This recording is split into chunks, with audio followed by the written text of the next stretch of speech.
Episode 50 ఫిలిప్పీయులకు పత్రిక క్రీస్తులో ఆనందం మరియు సంతృప్తి. ప్రియమైన సహోదర సహోదరీలారా, యేసు క్రీస్తు ప్రభువు నామమున మీ అందరికీ వందనాలు.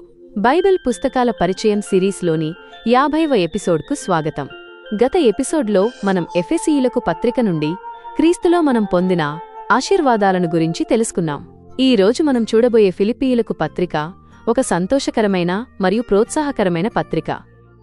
దీనిని ఆనందం యొక్క పత్రిక అని కూడా పిలుస్తారు, ఎందుకంటే ఆనందం అనే పదం ఇందులో అనేకసార్లు కనిపిస్తుంది. ఫిలిప్పీయులకు పత్రిక అనేది అపొస్తలుడైన పౌలు జైలులో ఉన్నప్పుడు ఫిలిప్పీలోని సంఘానికి వ్రాసిన లేఖ. ఈ సంఘం పౌలుకు ఎంతో సహాయం చేసింది మరియు పౌలు వారికి తన కృతజ్ఞతను మరియు ఆనందాన్ని వ్యక్తం చేస్తాడు. ఈ పత్రికలో పౌలు క్రీస్తులో ఆనందాన్ని ఎలా కనుగొనాలో మరియు మనం ఎలా జీవించాలో వివరిస్తాడు. రచయిత మరియు వ్రాయబడిన కాలం. ఈ పత్రిక రచయిత అపొస్తలుడైన పౌలు. ఈ పత్రిక క్రీస్తు శకం 60 నుండి 62 మధ్య కాలంలో పౌలు రోములో మొదటిసారి జైలులో ఉన్నప్పుడు వ్రాశాడు. పుస్తక ఉద్దేశ్యం: క్రీస్తులో ఆనందం, కష్టాలలో కూడా ఆనందంగా ఎలా ఉండాలో బోధించడం. యేసు యొక్క మనస్సు, యేసు క్రీస్తు ప్రభువు యొక్క వినయం మరియు ఆయన మనస్సు గురించి బోధించడం. క్రీస్తులో ఐక్యత, సంఘంలో ఐక్యత మరియు సమన్వయం గురించి ప్రోత్సహించడం. క్రైస్తవ జీవితం, క్రీస్తును అనుసరించి ఎలా జీవించాలి. ఫిలిప్పీయులకు పత్రిక అధ్యాయాల వారీగా లోతైన వివరణ. ఈ పుస్తకంలో 4 అధ్యాయాలు ఉన్నాయి. ప్రతి అధ్యాయం ఆనందం యొక్క ఒక కోణాన్ని వివరిస్తుంది. భాగం 1, క్రీస్తులో ఆనందం.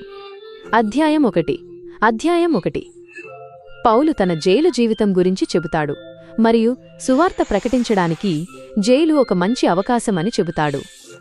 ఆయన నాకు బ్రతకడం క్రీస్తు మరియు చనిపోవడం లాభం అని అంటాడు. భాగం 2, క్రీస్తు యొక్క మనస్సు. అధ్యాయం 2 పౌలు క్రీస్తు యొక్క మనస్సును గురించి బోధిస్తాడు. క్రీస్తు దేవుని సమానంగా ఉన్నప్పటికీ ఆయన తనను తాను తగ్గించుకుని మనకోసం దాసునిగా వచ్చాడు. మీరు క్రీస్తు యొక్క మనస్సును కలిగి ఉండండి అని బోధిస్తాడు. భాగం 3, నిజమైన నీతి. అధ్యాయం 3 పౌలు నిజమైన రక్షణ విశ్వాసం ద్వారా అని చెబుతాడు, ధర్మశాస్త్రం ద్వారా కాదని చెబుతాడు. ఆయన తన పాత జీవితాన్ని మరియు దానిలో ఉన్న విషయాలను క్రీస్తు కోసం చెత్త అని అంటాడు. క్రీస్తును తెలుసుకోవడం అన్నిటికంటే ముఖ్యమైనది అని చెబుతాడు. భాగం 4, క్రీస్తులో సంతృప్తి. అధ్యాయం 4 ఈ అధ్యాయం క్రీస్తులో ఆనందం మరియు సంతృప్తి గురించి వివరిస్తుంది. ప్రభువులో ఎల్లప్పుడూ ఆనందించండి అని చెబుతాడు.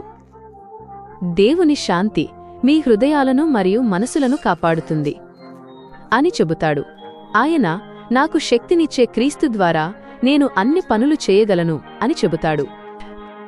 మన జీవితానికి అన్వయం, హృదయాన్ని తాకే పాఠాలు. ప్రియమైన వారలారా, ఫిలిప్పీయులకు పత్రిక నుండి మనం నేర్చుకోవాల్సిన పాఠాలు చాలా ఉన్నాయి. 1, క్రీస్తులో ఆనందం. మన కష్టాలలో కూడా మనం క్రీస్తులో ఆనందంగా ఉండగలం. 2, వినయం యొక్క ప్రాముఖ్యత. క్రీస్తువలే మనం కూడా మనల్ని మనం తగ్గించుకోవాలి. 3, నిజమైన సంతృప్తి. మనకు తక్కువ ఉన్నా ఎక్కువ ఉన్నా మనం క్రీస్తులో సంతృప్తిగా ఉండాలి. 4, దేవుని శాంతి. మనం చింతించకుండా ప్రార్థన చేస్తే దేవుని శాంతి మనకు లభిస్తుంది. 5, ఐక్యత. సంఘంలో ఐక్యత చాలా ముఖ్యం. 6, ఆధ్యాత్మిక యుద్ధం. మనం ఆత్మీయంగా బలహీనంగా ఉన్నప్పుడు దేవుడు మనకు బలాన్నిస్తాడు. 7, ప్రేమ యొక్క ప్రాముఖ్యత. మనం క్రీస్తును మరియు ఇతరులను ప్రేమించాలి. 8, మంచి సాక్ష్యం. మన జీవితం ఇతరుల ముందు ఒక మంచి సాక్ష్యంగా ఉండాలి. 9, దేవుని జ్ఞానం. లోకజ్ఞానం కంటే దేవుని జ్ఞానం ఉన్నతమైనది. 10, విశ్వాసంలో నిలకడ.